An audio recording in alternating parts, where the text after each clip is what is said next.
welcome back to another Technique Tuesday. Before we start, just a quick reminder that if you like what you see and are interested in learning proper exercise technique, be sure to subscribe to our channel and hit the notification bell so you don't miss out on any of the exercise technique videos. Also, if you have any questions, ask them down in the comments section and we'll either respond to you directly in the comments section or answer your questions during our weekly Sunday Q&A. Alright, time to demonstrate the exercise.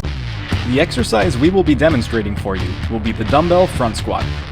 To perform the dumbbell front squat, stand with your feet approximately shoulder width apart or slightly wider than shoulder width with your feet pointing straight ahead or externally rotated up to 15 degrees.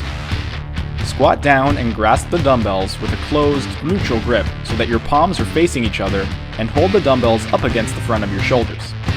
The dumbbells should make contact with the front of your shoulders. Keep your elbows tucked in.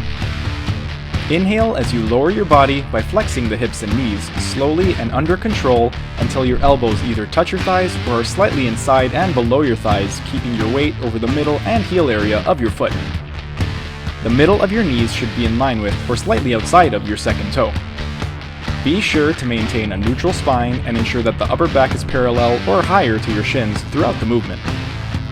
Exhale as you press your feet into the ground, extending your hips and knees, and keeping your knees in line with or slightly outside of your second toe, and maintaining a neutral spine.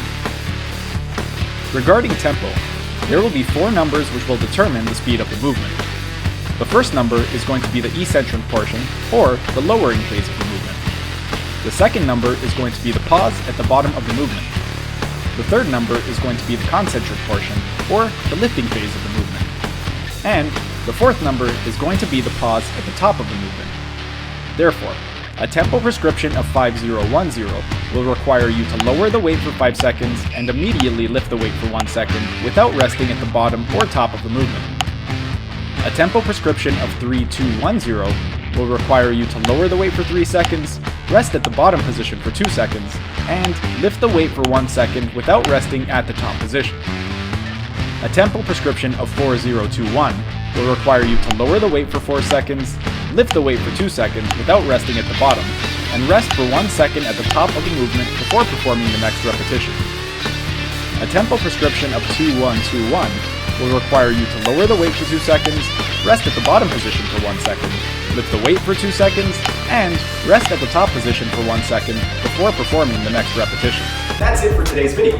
Thanks for tuning in. If you liked what you saw, be sure to hit that like button, subscribe to our channel, and hit the notification bell so you don't miss out on any of the exercise technique videos. And if you have any questions, ask them down in the comments section and we'll either respond to you directly in the comments section or answer your questions during our weekly Sunday Q&A. Keep fit, have fun, and we'll see you again next week.